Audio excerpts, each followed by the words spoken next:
Ringer Dish is the place for all things celebrity, from major celebrity moments like the Met Gala and the Oscars, to the weird habits of the stars you love, to refreshers on the biggest tabloid stories from the last 20 years. Ringer Dish has all the vital details. On Tuesdays, catch Jam Session with Juliette Littman and Amanda Dobbins for royal family rumors, celebrity real estate, and industry analysis. And on Fridays, listen to Tea Time with me, Kate, and Amelia for lightning-fast coverage on pressing celebrity news and gossip. Check out Ringer Dish on Spotify or wherever you get your podcasts. This episode is brought to you by Anytime Fitness. We may talk a whole lot about sports, but when it comes to keeping fit ourselves, there's definitely room for improvement. I hit this point early July. I was just like, I am not in good enough shape. I started trying to walk at least 15,000 steps a day, or hiking, or just anything to keep my legs moving. Now it's the end of 2023. I feel great. I had a physical 3 weeks ago, and the guy was like, "You're doing great. You're doing better than you were 3 years ago." I felt great. Whatever your goals are, progress is possible thanks to Anytime Fitness.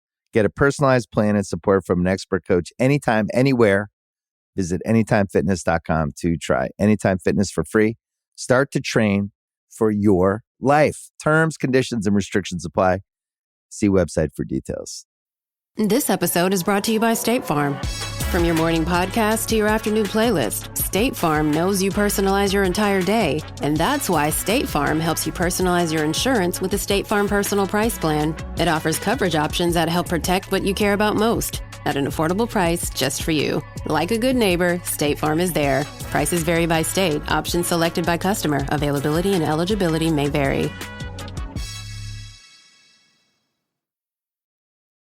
I need support staff to clear the room.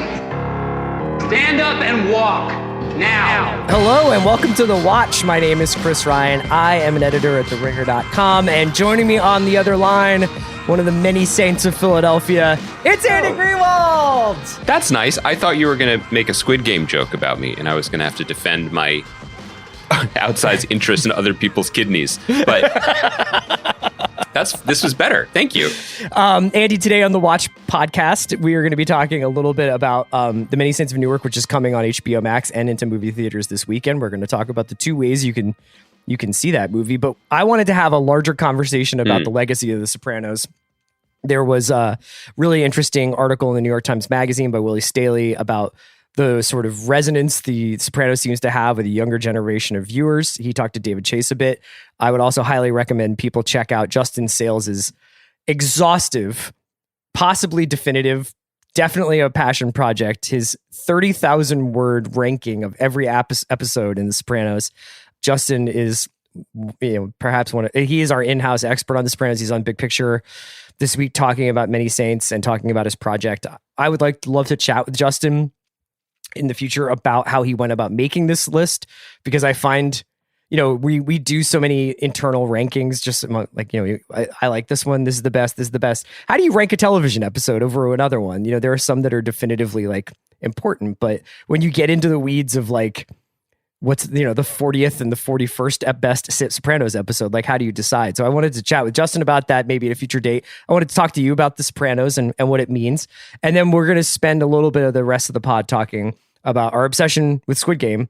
I hope people have gotten a chance to catch up on some of it. Andy and I are trying to, pace ourselves, both because of the strobe lit violence and also because we want to make it last. So we'll be talking about episodes 2 through 4 today. Is it telling, or is it in any way surprising that the aspects of Squid Game that I most connect with are the trying to have a good relationship with your daughter, but also needing a lot of sleep before any stressful competitive exercise the next morning? It was very interesting pairing Squid Game with Survivor last night. I'll put it that way. Okay. The season of Survivor is much more grueling than past seasons. I think that in the past seasons there had been, I wouldn't quite say like a Top Chef-esque turn towards making a really cool, harmonious environment for people to perform their best. But I definitely felt like they had the food they needed. And this season, at least in the beginning, it's been pretty gnarly of like just trying to catch a hermit crab with your bare hand, which, I identify with. What value is that going to give you? You can't eat a hermit crab. I don't know. I mean, it's just like a lot of like hand fishing, but it was kind of interesting to see psychologically to go from like a reality television show about survival to a a narrative show about survival. You're not ready to have the conversation about which crabs make good eating when hand harvested on a beach. But you're not ready for that conversation. You're not ready for that conversation, Chris. That's fine. It's fine. No trafe on this podcast. So, Andy, a lot of what has come out about The Sopranos, or, the occasion of the release of the film, Many Saints of Newark, which is a Sopranos prequel, has obviously triggered a wave of Sopranos content, as has, according to Willie Staley, this surge in viewing and rewatching of The Sopranos, perhaps watching for the first time or rewatching from the beginning. I anecdotally know several people who have done so, out of pandemic boredom, out of getting ready for the movie, out of just because it's been a while. You and I do not often chat about rewatching shows. And I think that there's a reason for that, which is that we don't really do it. We rewatch movies like Trainspotting on the Rewatchables podcast. Yeah, I rewatch movies all the time. I have movies that I watch once a year. I watch Jaws every summer. I watch, Halloween every Halloween, but like I don't typically, unless I need to remember something that happened. You watch Marriage Story every Valentine's Day. I just love where this is going. Like, have you ever rewatched a show from start to finish? No. And I think that makes us an outlier, definitely with younger listeners that we might have, because that is clearly a very popular thing to do for varying reasons. And I think that when I say no, I don't, I should also say that when we were the age that, when we were in our 20s, for example, I think that it was definitely not uncommon to turn on the TV and Seinfeld reruns were on and watch them, or when we were younger, certainly, like there were always, when you come home from school, there weren't really that many, there were some cartoons maybe, but there was also like Different Strokes and Family Ties and all these syndicated shows. So at that age, taking comfort in familiar sitcoms of a previous era, that is an evergreen thing. And I totally can connect to and relate to that. I think what's notable is that this is the first generation coming of age where there are canonical television shows that loom large and still cast large shadows over the contemporary cultural landscape that are available to be rewatched and reconsidered. And so in that respect, I just think it's not that we don't do it in that way. We kind of were there at the beginning of this era and we saw them. And so I actually make the connection, and we will talk specifically about why this happens with The Sopranos. I think it's an interesting conversation.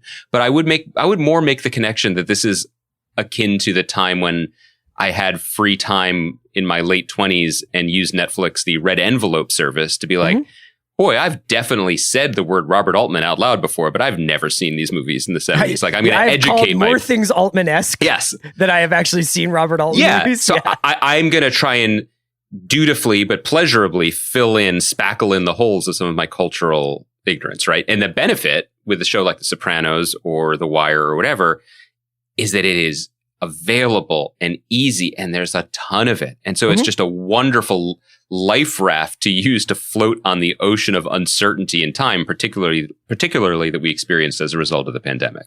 Yeah, I don't necessarily use this as a badge of honor. I think that there are certain cases where it probably would have been helpful to have rewatched Game of Thrones going into a Game of Thrones season, whether to pick up nuances in the writing. I just did, often when I do a Rewatchables podcast, I will kind of notice, when I'll watch it with a very, kind of close analytical eye to get ready for the pod, nuances in the writing, plot points that were foreshadowed, cinematic gestures that I hadn't noticed before get repeated. So it's really useful for that. Television right around this time of Sopranos, like there's these two things. There's the prestige TV, like the auteur showrunner who's making a television show from their kind of creative perspective with the least amount of interference maybe possible, whether it's from the commercial pressures of writing into ad breaks or from a network telling them this is what it needs to be. It needs to go on for 10 seasons. We need to just have this in perpetuity so we can sell syndication rights. There's that element of it. And then there is the sort of rise of the director-driven TV show that I think you and I have often diverged on, where maybe like I've been like a little bit more charmed by something or enthused by something like True Detective because of how it's made. And you're like, I actually can't get over what it's about or how it's telling its story on a writing level. Right. And so those are the kinds of shows, the cinematic shows are the ones that I think I'm more drawn to reviewing. So whether I've rewatched episodes of 000. One of the reasons, though, why I don't really rewatch TV is I'm constantly looking for new TV, and we are in an era where there is just no shortage of it. Now, you may not know that from listening to the pod, often because Andy and I choose to try and focus on shows that we like/love, and not just belabor like, oh, this is bad this week, this was bad this week, this was bad this week. But I spent a lot of my working week checking out new shows, and I know that you do a lot more probably than you get credit for. Oh, that's nice. Thank you. I think that I agree with all that. I just continue to come back to the point that I think that it's totally legitimate, especially in this age, golden age of just streaming possibilities, to just sink into the comfort of beloved shows, whether they are, Growing Pains or The West Wing or something. But I think that the era of having shows to revisit that are still brilliant and innovative and have something to say about our current moment, not just the moments in which they were created, I think that's relatively new. Mm-hmm. I think just the idea that, most TV was made to be disposed of, and not even the people who made it. And this actually is a segue into our conversation about David Chase. He took pride in the scripts he wrote for the Rockford Files, a show that he enjoyed that has stood the test of time and is still a really fun hang and watch when you can find it on streaming. But no one working on it thought they were making cinema or art or anything that would last or be seen, once the reruns ended. Mm-hmm. So I do want to draw that distinction, because I think that, and I think it's also the main thrust of the Times story you're mentioning about The Sopranos, is that the new audience seems to be taking more from it, or taking something different from it in this digestion than people took when it was actually happening, which I think is really interesting and a sign of, really worthwhile art. But the idea of TV being something that lasts, that's new. It's just a fundamentally new thing. So, Willie Staley's piece looks at The Sopranos from a couple of different angles. It talks about reading The Sopranos as a precursor to our current cultural and economic and political moment. It talks about The Sopranos and its relationship to its then contemporary viewers, and David Chase's sometimes adversarial relationship to what people came to the show for, and whether or not they were truly seeing Tony Soprano for who he was, the monster that he was. And, Willie kind of talks about, now that people are coming to the show who haven't really ever they weren't around for they weren't watching television when this show was first on, that they're kind of watching it with not necessarily more innocent eyes, or not cheering for Tony, but that they're almost outside of the group of that Chase was antagonistic towards, I guess is a fair way of summing up. And he also goes on to talk about how just the mafia has completely dissolved over the last 10 years, and whatever remnants there were, of it have kind of been swallowed up by the frankly mafia-esque tactics of Wall Street and deregulation and the disappearance of the American labor movement, et cetera, et cetera. It's a really interesting piece that's got a lot of really interesting ideas about the show. But let's talk a little bit about going back to a show when you're not the intended other person on the other side of the screen. You know what I mean? You mean you weren't the people that it was made for because you didn't exist yet because you weren't born?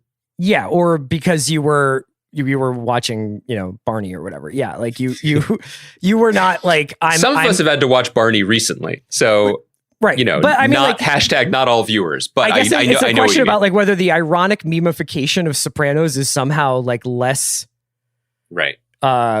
Corrupted than people who were Tony's just my favorite character on TV. I think two things. The idea of the quote unquote bad fan, which is an idea that Emily Nussbaum at the New Yorker kind of, I don't know if she created, but she certainly popularized the term or the trope. And it was in reference to, I think she was really using it specifically in reference to Breaking Bad, but I think it really has its genesis in Sopranos. Oh, that was it, because it was about the relationship of fans to Skylar White, right? Yes. Yeah. But the idea in reference to The Sopranos, it was really what you were speaking to, which is that David Chase, from the beginning, with a mastery that we really haven't seen very often in television, knew that he was making an emotional story about ruin. Right, about the end of things, about the end of the American century and the American experiment and American manhood and the mob. He wasn't interested in glorifying anything. he was also interested in having fun and entertaining sometimes, even though his interviews wouldn't always let you believe that. And so this idea that the more he showed season after season, the depths of the depravity of Tony Soprano, what a monster he was, right? That people kept cheering for him. Mm-hmm. They were rooting for him. It's the nature of TV. It's a sympathy box. It's a sympathy machine. It makes, or even sometimes an empathy machine. And that's beautiful for storytelling, but it can start to feel a little perverse, especially in the era when you have leads of shows who, I mean, there's Walter White, there's Dexter, who was a serial killer, but also the hero. I mean, that got a little murky, right? But I think that as you saw the seasons go on, one of the brilliant things about the show was that David Chase's own disgust with Tony became more and more apparent. Mm-hmm. And yet people kept rooting for him in a way that was really seemed to confound him. I think that to just break the show down into these fans kind of got it and these didn't, it kind of erases the magic of the show, which was, it was both always. It was incredibly funny and it was emotionally ravaging. It was searingly intellectual and cerebral, but it also had mob hits, you know, I mean, and that gives you a jolt. And I'm talking to someone who's done, how many Goodfellas podcasts have you done? Or how many just, will you just the one, but it feels just like the one, more, yeah. You know what I mean? Like it is absolutely a narcotic, you know, in terms of a viewing experience. So I think he got all that. I think what's really thrilling and interesting for me, just as a fan of the show and a fan of what TV can be as a medium, is this idea that I think true works of art last.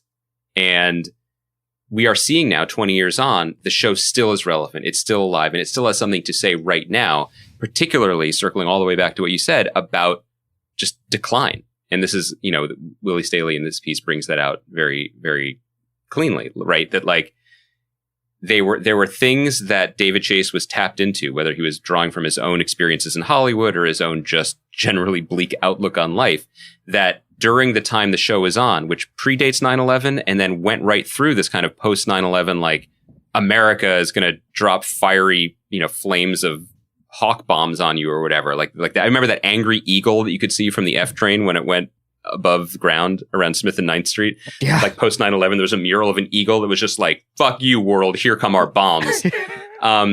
Sopranos went right through that era and had a very, very sober eye about what America actually was on the inside beneath the bluster. And, you know, I can't stop thinking about the fact that the finale, AJ, who is in some ways more emblematic, not just of this generation watching the show, but of what the country was becoming, even after the reign of terror of Tony, dreams of going to work for Donald Trump. I mean, it's all there, right? Mm-hmm. So I feel like it is a testament to the artistry of the show that it continues to find new audiences. And it once again hit that sweet spot where it absolutely is something incredibly smart and insightful and intellectual and political. But also, man, how many hours of it are there available on your HBO Max streaming box that maybe you signed up for during the pandemic? Like it's entertaining. You know, what's the thing? I'm hugging you, but I'm hitting you. I mean, that is what The Sopranos has always been doing. And it continues to do that for hundreds of thousands, if not millions of people. Do you think that there's been something lost in the intervening years about how to make a show like that? Or do you think it's simply that there's just market forces at work that weren't there before that force, you know, whether it's like making more limited series so that you can work with bigger name talent on a shorter term basis because they're not going to be available to sign up for 10 years of a job like Michael Imperioli and James Gandolfini and Edie Falco did, you know, or is it more of a change in the way that we expect stories to work? I mean, Sopranos became about an end game, I guess, in its last season, as did most of the shows that we love. Lost, Breaking Bad, Mad Men. It was all like, how is this going to end? Are they going to stick the landing? What's going to happen? But to your point earlier about the experience of television and maybe how it differs from the experience of watching movies, is part of what I love about television is the very temporal experience of it being this thing that's with you for a season. You know, that is what sometimes, you know, used to be when we were growing up, like several seasons of the year, like it would go from fall to spring and that was your TV time. Mm-hmm. But even now, as we anticipate this new season of Succession coming, you know, I think part of the reason why I'm so excited about it is because it's going to be experienced as a 2.5 month thing rather than we're going to talk about Squid Game and we're being careful I'm trying not to read too much about Squid Game because I don't want to have it spoiled for me, because I know different people are in different parts of the journey with that show. But yeah, I guess I'm trying to get at is like, do you think that there was something inherent in the way TV was made back then, specifically The Sopranos, that has been lost now? I think there are a lot of ways to answer it. The big answer is yes. Things are completely different. I mean, this doesn't make sense, but when I was looking at Justin's list and seeing the air dates for these episodes, I gasped. I mean, I know when the show aired in my mind, but seeing that some of these iconic episodes aired 20 years ago, in actual calendar years, is shocking to me. I'd like to talk a little bit about how TV storytelling has changed and the expectations for it, but I do want to begin with the most old guy response possible, which is one of the reasons they don't make them like that anymore is because they don't teach people to make them like that anymore, so that they can then make them in a different way. Mm-hmm. And I think it cannot be stressed enough that the reason The Sopranos was so radical is because its creator had spent 3 decades in a machine he hated and resented, and that's the TV making machine. And I do this with a lot of people, but I recommend listening to David Chase on the Marin podcast recently, because he talks about it. He has his own heavy trip, but like, he's always considered himself a sellout because he took a deal with Universal to be a TV writer in the 70s instead of pursuing his dream to make movies. But even within the depths of his regret about that, he talks about what he learned, which was enormous, not just story structure, but working with actors, and he learned what expectations were from studios and the types of stories that you could tell. And all of it just added fuel to the fire that never left him, which is, I don't want to do it that way. I want to do it a different way. And it's a super cliched comparison, but Picasso could paint a still life first. Sure. Yeah. Right. And I think that you can't teach or replace the years of structure and also passion and resentment. You can't recreate that in a lab. Matt Weiner, who, obviously stepped his game up enormously and learned from David Chase while working on The Sopranos. And again, looking at Justin's list, it's notable how many of the top 20 were co-written by Matt Weiner. It's also probably worth putting in a parenthetical here to say that many people have suggested that in Matt Weiner's most iconic scene in Mad Men, in the episode The Suitcase, which would be number 1 on my list of Mad Men episodes if anyone ever asked me to do a listicle, there's the famous "That's what the money is for" scene. Mm-hmm. And many people have said, oh, that's Matt's relationship with David Chase. Matt is actually Peggy, not Don Draper. That's his relationship with Chase. The other read on that would Sopranos. be that was Matt Weiner talking to whatever writing staff there happened to be of Matt. Exactly. But everyone always thinks of themselves as the victim in a way, or the junior partner. But anyway, but before Sopranos, Matt Weiner worked on Becker, a middling Ted Danson sitcom. And so I'm not saying that, and certainly the people honking outside my office aren't saying that we should return to the very locked off ivory tower exclusivity of what the TV writing business was for a long time, where you leave Harvard and you get a job on a writing staff, and then you punch your time card 20 years later and you write a novel or something like that. I'm not saying we should go back to that. We have, just an incredible plethora of new voices in the industry, which is great, but the industry itself is not built, has never addressed the lack of mentoring and structure and like in a healthy way, which I feel like should be there. The Sopranos can't exist unless it's at the end, not the end of David Chase's career, but at that point in his career. To your other point, it feels weird to say this about a show that was absolutely the first cable TV phenomenon. No disrespect to Arliss and Dream On, but like when Sopranos hit, suddenly even the people who bragged about not owning a TV were like, well, I guess I'll go to a member of my book club's group that has a television set. That's my father talks like that, but he had a TV. Anyway, it was the exception people made. Yeah, and it became a Sunday night phenomenon that you and I still pine for when we talk about how we enjoy processing TV. Sex and the City was part of that as well, and maybe the early seasons of Curb Your Enthusiasm building HBO into the juggernaut. But so it seems weird to say this about a show that was an absolute huge genre rattling phenomenon, but in a way, it was also a quiet phenomenon because what was it competing with? And so it didn't feel any pressure, or David Chase didn't feel any pressure to like bring in a guest star or cater to the new audience in any way. It still felt siloed off because HBO was still an expensive subscription, and it was unclear who was watching it or what it meant. And he clearly just was given the freedom by Chris Albrecht and the rest of the people at HBO to do his own thing in a way that I think would just be, it's just not comparable today. I mean, today it's the film business. You need log lines and stars, and you need noisiness and stickiness. And these are the words you talk about just to get something off the ground. Yeah, I guess the reason why I was asking is I was racking my brain trying to remember the last time you and I really covered the 4th season of a show. Yes, it's been a long time. Part of it is divergent taste. Part of it is most shows don't make it to 4 seasons. I think that Saul is probably the last show that we've really discussed in depth that is in its post 3rd season. And I'm sure that, we're lucky enough to keep doing this podcast. And if they're lucky enough to keep making the show, we'll keep talking about Succession for as long as they make it. But yeah, Saul is the most recent thing where I was like, and that's also an example of a show that I feel like, to me at least, has gotten better over the course of its run. For you, is there an internal an internal metric for you of like Sopranos era, like Sopranos eras? Like, is there a good part of Sopranos, like less good part of Sopranos, and then a peak Sopranos? Like, do you look at the run like that? No, because it was experienced differently. Like, that's a great question that we should put to Justin or people who have rewatched it, because again, when you were just living for it and looking forward to the new season without podcasts, without like recap culture, which I guess had emerged by the end of the show's run, it was just a different era where I felt, and the show deserved it, but I think the feeling was more gratitude that we had it.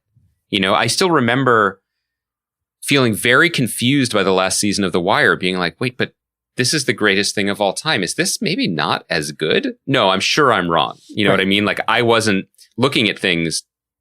This is not a fair comment, but like I to suggest that people just watch things to tear them down. But the primacy of that question, are we sure this is still good? Which is, I believe that question is like attached like a face sucker from Aliens to the season 2 of Ted Lasso currently. But it wasn't really about that. That said, my experience also wasn't linear. I didn't start watching The Sopranos in 1999 and 2000. I was not orienting my week around television. Mostly orienting it around, what did we say last week? We were embracing each other in bars where you smelled like camels. Like that was mostly what I was doing. But I think I caught up with the show on DVDs, and then was a full-time watcher of it, like the 3rd or 4th season or whatever. And so in my mind, though, this is probably a controversial take, I adored the last season. Maybe it's because it's recency bias. I just remember feeling. Did you write about the last season? I can't. When was the last season? No, that was 2007. I didn't start writing about. I think the first thing I ever wrote about a TV show was probably 2009 for Vulture.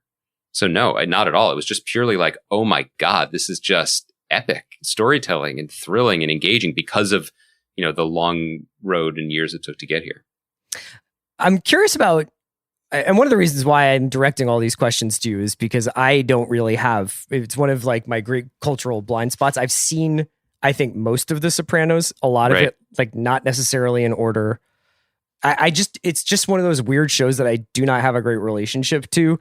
I have literally will not weigh in on like its worth because I don't feel like I've done the proper amount of study on it. And it's just one of those things. Like, I think everybody has a couple of blind spots. Maybe I shouldn't do a TV podcast if I'm going to talk authoritatively about it. It's like one of those shows where I was like, yeah, man, it's great. Like, I've had very emotional experiences watching it, but it was never something that I sat down and watched from front to back. And I often had like, I think in that era when it was on, and especially when it was ending, I don't think I was really like paying attention to TV. So I guess my question is, can you speak authoritatively about the canon of television if you aren't basically always aware of what all these shows do? And I guess the reason why I'm asking is like, I was talking to Sean the other day, Fennessy, and he was just like, I think it's the best show ever made. I think that it's pretty obviously the best show ever made. And I didn't argue with him because I don't think I've did the work necessary to have a counter argument because I haven't watched The Sopranos from front to back and like thought about it in that way. But I do think that we will only have more and more conversations about what's the Rushmore of television. What are the canonical shows? That canon's going to change drastically in the next 10 years, I think.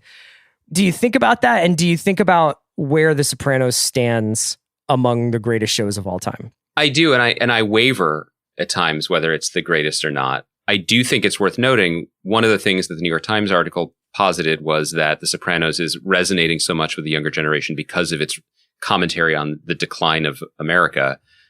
I would argue that the three essential shows of that era of television, the three Rushmore shows, three of the four, the fourth could be a wild card, I guess, were about that topic. I mean, The Sopranos, The Wire, and Breaking Bad are all in very different ways about the end of the American century and about a certain version of American male existence. Mm-hmm. And I think that all three told their stories using different influences and different lenses, you know, and I think that that alone makes them all viable contenders for that conversation.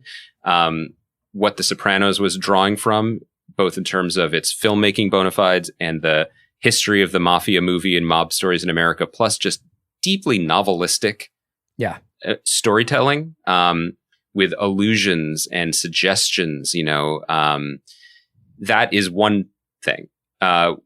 What Breaking Bad did by putting it in the language of, you know, hyperkinetic genre storytelling, action movie stuff, honestly, some of the time is totally different, but no less worthy or admirable, you know? So for me, those three are on the pantheon, are the pantheon, if not Mount Rushmore, because of it, you know? I think though, I think the things that become apparent though, and maybe this is always like the agony of influence, that the things that are so important about The Sopranos, you can see the DNA in other shows, you know, but I think the things that are so important when I think about it are less about the storytelling or the mob stuff. It's Pine Barrens and someone just disappears. It's the performances in Whitecaps when they're fighting, which is I've never seen acting like that on television and maybe on the screen ever.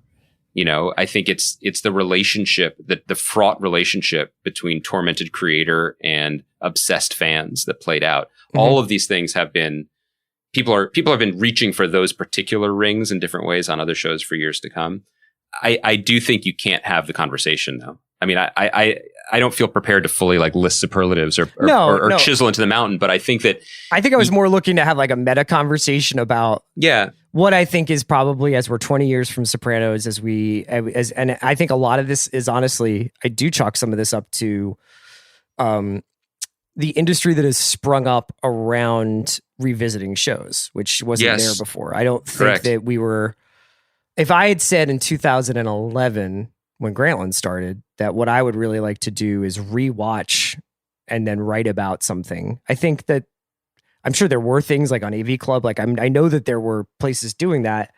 That wouldn't have occurred to me though, because I felt like we were in this moment of like, we're just, you know, we're lurching forward with the medium. Like, let's talk about all the shows that are coming on that are kind of changing the way we look at TV.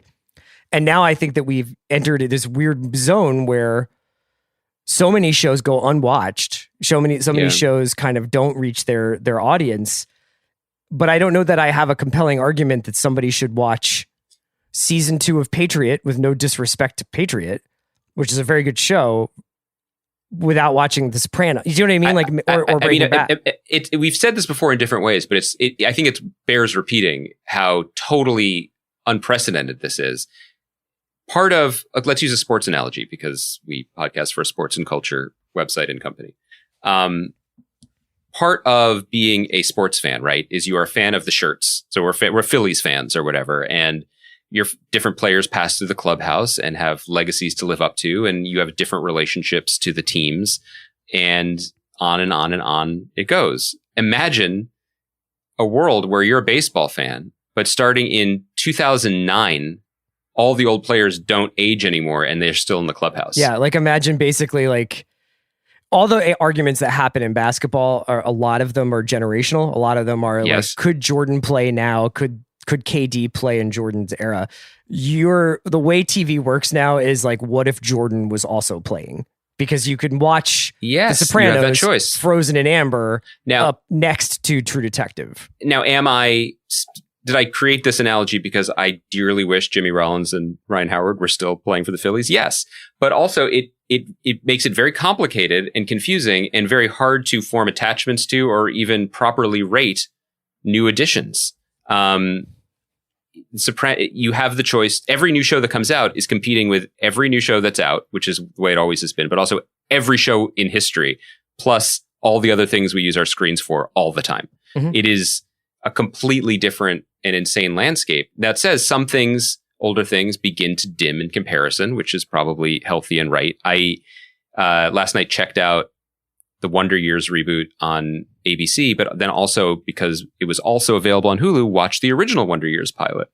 And it was really amazing to watch it because that was a hugely important episode of television when I was 11. And anyone who was alive then, maybe at that age or older, remembers it. It was like a seismic moment in TV. People went crazy for that show. And it was really interesting to watch it for two reasons. One, the reasons why it worked were still totally apparent. Performances were great. Character decision making was great. Where it focused the story and how it moved us through the world. It's just really expertly done. So it's no surprise it was a huge hit.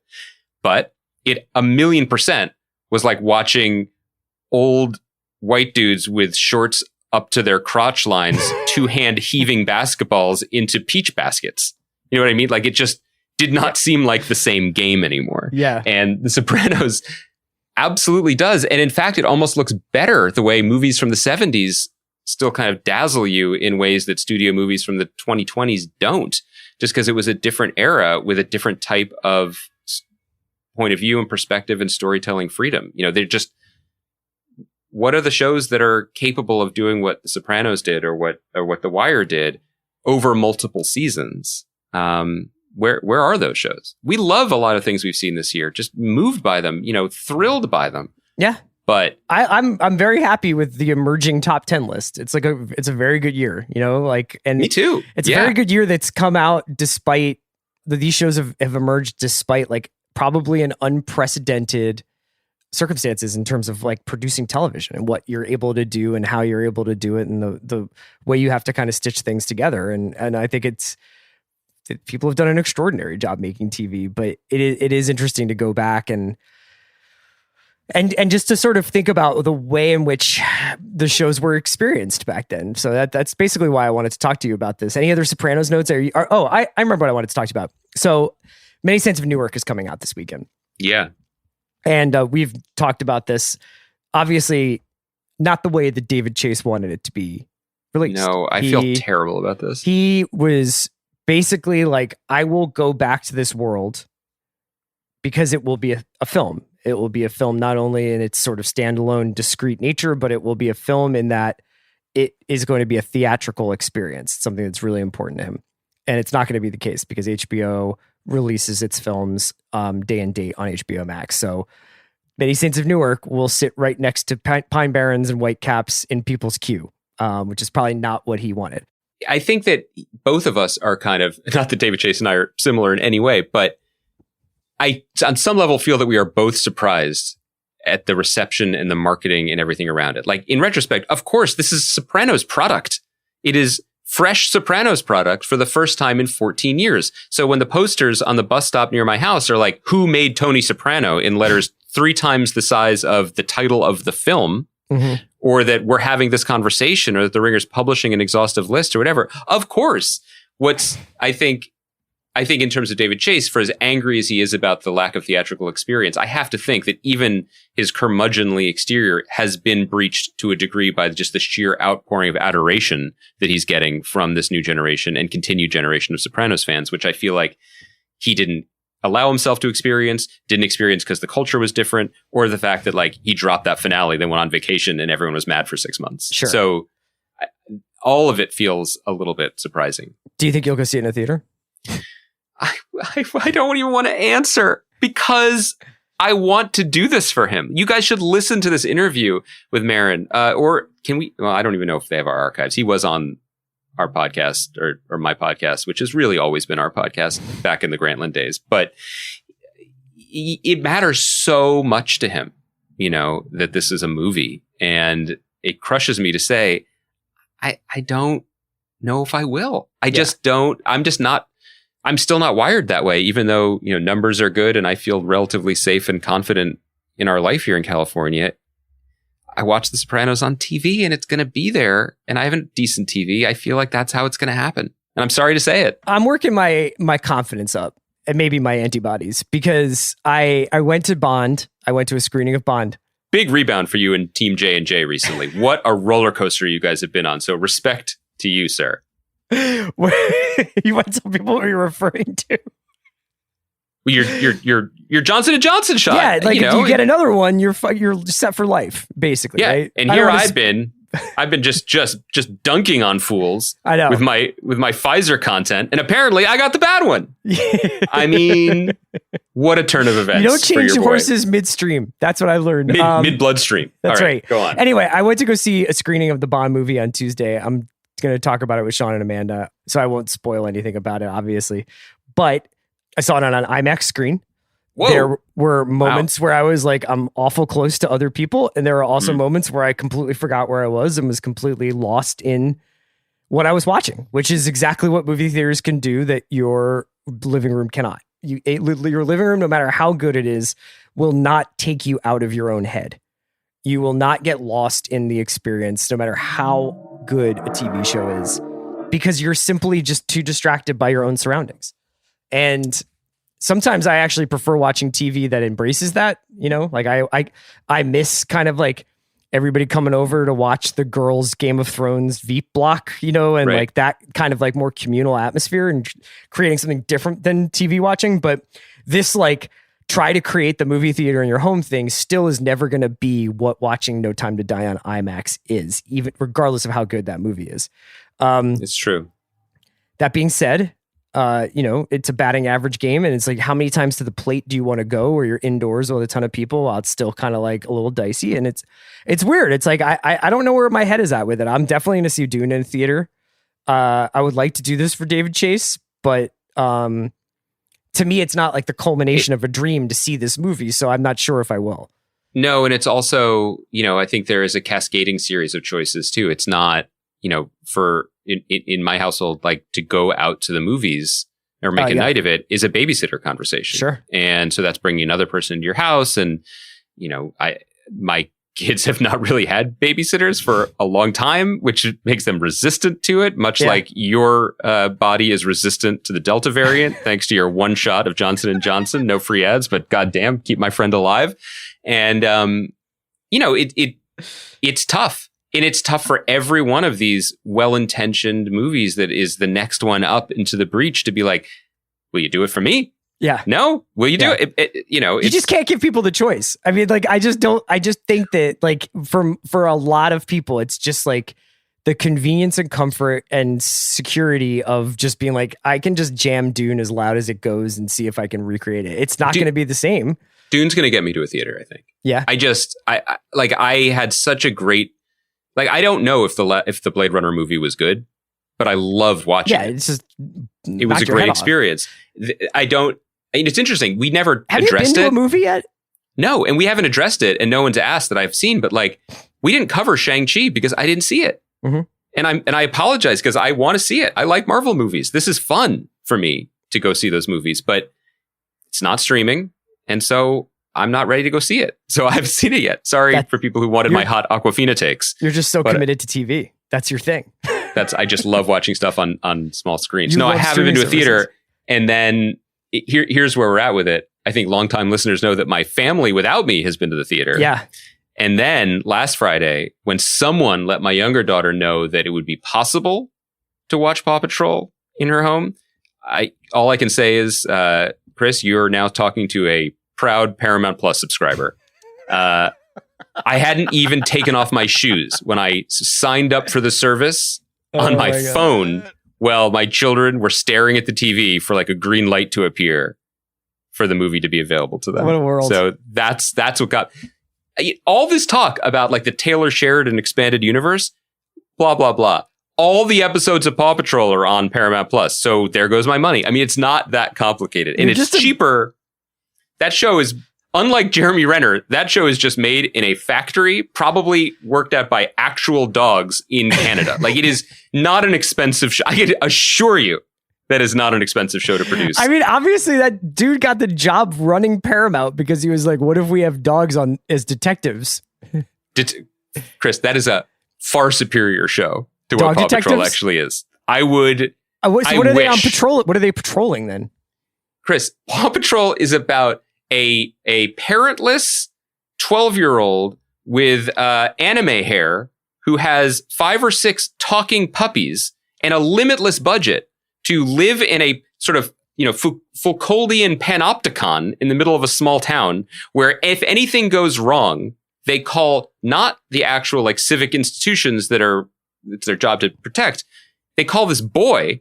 The boy then goes through this whole rigmarole with his puppies who then have like giant trucks and cars. So he's And then doing they extrajudicial law enforcement. Yes, this dude is he's the Punisher. No, I feel like his parents were the dudes who like went off grid in Oregon. You know what I mean? But then he just got into puppies. So like there's one puppy who is a cop. There's one puppy who is a fireman. There's a puppy who is a construction worker.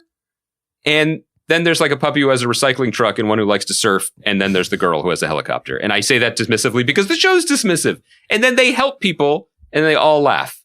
And it's so confusing. The villain of the show is a mayor.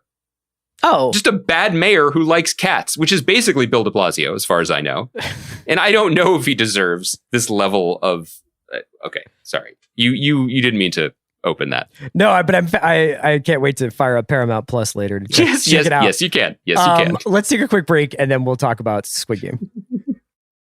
This episode is brought to you by Mint Mobile. New Year's resolutions are fun the first couple of weeks. Then you kind of maybe conveniently forget about them halfway through January. No shame. It happens to us all. But this year I have a foolproof plan, at least when it comes to saving money. Just switch to Mint Mobile and you're done. Goal accomplished, because for a limited time, their wireless plans are $15 a month when you buy a 3-month plan. The great thing about Mint Mobile is there's no jaw-dropping monthly bills or unexpected overages, and all plans come with unlimited talk and text. Get this new customer offer today at mintmobile.com/watch. Additional taxes, fees, and restrictions apply. See Mint Mobile for details. Andy, we're back. So we wanted to talk about a couple more episodes of Squid Game, but Joe Dalian for Vulture just wrote a piece that was just about kind of confirming the anecdotal evidence, I suppose, that we were sort of talking about on Monday's show, which is like, this show's really big. Squid Game is a huge hit. And it definitely seems to have popped over the last couple of days or weeks or whatever. I know, and I think it's probably like gonna, like become even bigger. Every episode that I watch, I'm like, this is just going to be massive. Like every time I think like there's no way they can top what happened in the last episode, as I made a joke about this earlier, but the strobe light fight is kind of one of the most extraordinary things I've seen in a really long time. So crazy. And I just kept being like, this is going to end soon, right? Like it just kept getting crazier and crazier. Were there any takeaways you had from Joe's story?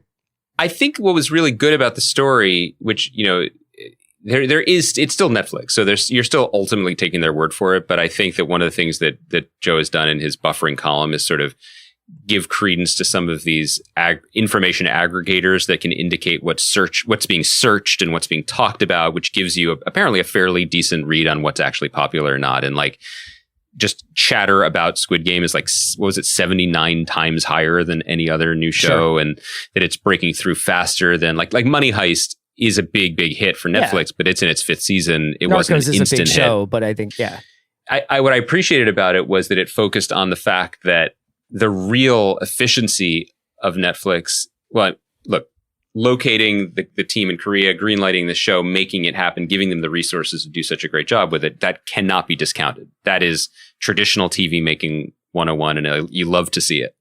But the extra thing that Netflix does is that they have it ready to go within a week or two in 37 different countries with fully dubbed and subtitled editions. We are watching the subtitled edition, by the way. Yeah. Oh my God. Yeah. Everyone better be. That's about everything. Never, ever, ever watch the dub of anything unless it's like a Studio Ghibli movie or something. A Sergio Leone movie.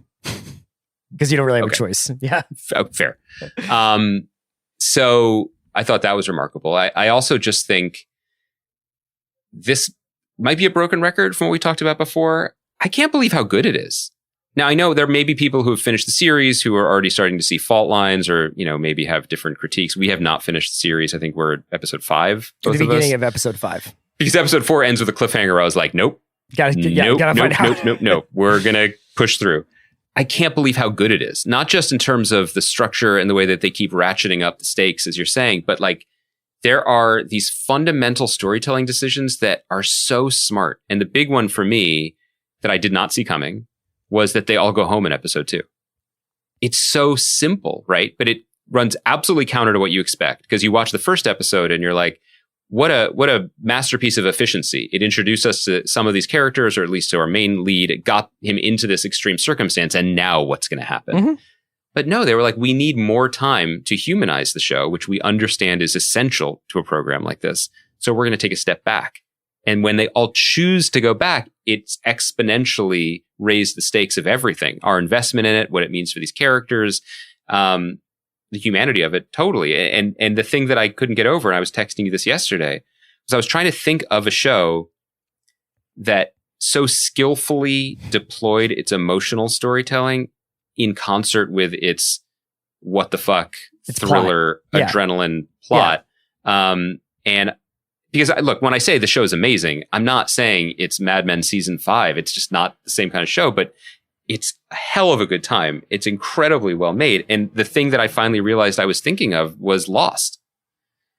The new Lost isn't La Brea, which sounds like we probably should give it a watch just for the LOLs. The new Lost was always going to be something that evolved what it meant for it to be stakesy and plotty in a different direction for this internet era. But more than anything, it would do that in balance with just in a like a draftsman, the sketch artist by the side of the Louvre, who's just like, let me draw your picture in 6 strokes with this pen. Like, to be able to tell someone's emotional story, make you care about them with such economy. That's what they're doing here. I care about these people so much now. And then they played tug of war to the death. I mean, man. It's interesting that you bring up Lost, because I was thinking about how that second episode of Squid Game could have been executed in a different way, which would have been, they never leave the arena or the warehouse or the island or wherever you want to say, but their stories are told in flashbacks as a B plot of the episode, so that you would just basically get the North Korean pickpocket story as the 15-minute subplot of whatever is happening in that episode. Mm-hmm. But I'm so glad that they didn't do it. The fact that essentially in the second episode, everybody elects to go home and then voluntarily comes back because they realize the second episode's called Hell. And it turns out Hell is not a game where all of your other contestants are being mercilessly machine gunned by a giant doll or by the wall behind a giant doll. It's actually just living in modern don't life. Besmirch the doll. Yeah. The doll just was pointing things out. It was just playing red light, green light. But it's basically like Hell is living in the world. And this game is actually maybe a more pure way of existing in some ways. The only downside to I agree. Also, the flashback thing has been done. That is Lost. And so I love the forward momentum of it. The only criticism is that opens you up to Seoul, one of the great urban centers on planet Earth, is apparently tiny town where only 5 people exist who pickpocket each other or encounter at a convenience store. But happy to pay that price. Yeah. Happy to pay that price in order to get what we get, and it's what I just admire about the show so much is that it's not complicated. Like, the games themselves, they're basic. Mystery box shows don't need to be complicated. And I think that we have probably Abramsed ourselves out of that, where it's like, no, actually, you need to meet your dad from another timeline and do 3 side quests to 4 different planets to do this, this, and this, and then go get this piece of paper from somebody and then come back and get the lightsaber and all this other stuff. That's not actually what makes shows or stories mysterious. What's mysterious is the character's active participation in engaging in a situation that they don't know the outcome of, or that they don't know the parameters of. And that's what was so amazing about Lost too, is that those people found themselves in a supernatural, extraordinary circumstance. And for as many questions as they were facing, and for as many little, like, is this a biblical reference? And is this? And is this an Easter egg or whatever? Like, they've kind of faced those questions in a very clean way. I'm sure there were moments where it wasn't so clean. That's what Squid Game is doing. I mean, like every time you're like, oh, and then there's also this happening, and oh, and this person has this reason for being here, and maybe this person has this reason for betraying that person. Like all that stuff just feels very much, it feels knitted together in a really good way. Here's the thing that stood out to me about my watching experience the last 2 nights. I was so excited to turn it on last night. I was so excited to have another episode of Squid Game to watch. I was looking forward to it in such a pure way that didn't come with any of the, this might be a challenge to watch this episode, but it'll be worth it. Or I'm not, I'm still on the fence about the show, or I'm finishing it out of a sense of completism. None of that. And again, it just felt very basic. When it was revealed that they're playing tug of war, I knew, because I've watched television before, that the team that features 5 out of our 6 or 5 out of our 7 point of view characters was not going to die. Mm-hmm. That meant they were going to win. Everybody involved, everyone involved with a show on every side of the camera or screen knows that. But what you lean forward on the couch for is to find out, well, how are they going to do it? How are they going to beat this system, beat this game? And it was cute and clever and came from character and was incredibly well executed and directed. I have to admit, the show's relationship to red shirts is really good, though. Like, because the extremity of the situations that they find themselves in, I actually didn't go into tug of war thinking they won't die. I didn't necessarily think they were all going to die, but I wouldn't be surprised if the old man went flying off the tower. Okay, that's true. That's true. And because the other looming thing that is almost delicious in its inevitability is that pretty soon, and thank God Kaya has her camera off because she's watched more episodes than we have, one member of our beautiful team is going to get off one way or another. Like that's going to start to happen sooner rather than later. Or they're all going to have to turn on each other because they're going to run out of players. Exactly. So that's where we're headed. We all know it, but that's part of that's part of the creative process. And, we talked about this in a different context with White Lotus, that when you have a confident creator firing on all the right cylinders, knowing what the audience knows and enjoying that and playing with it, but not taking advantage of it is a real, real superpower.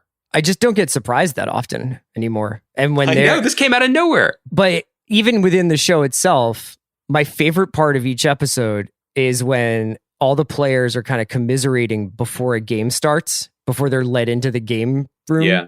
And they're like, what do you think it's going to be?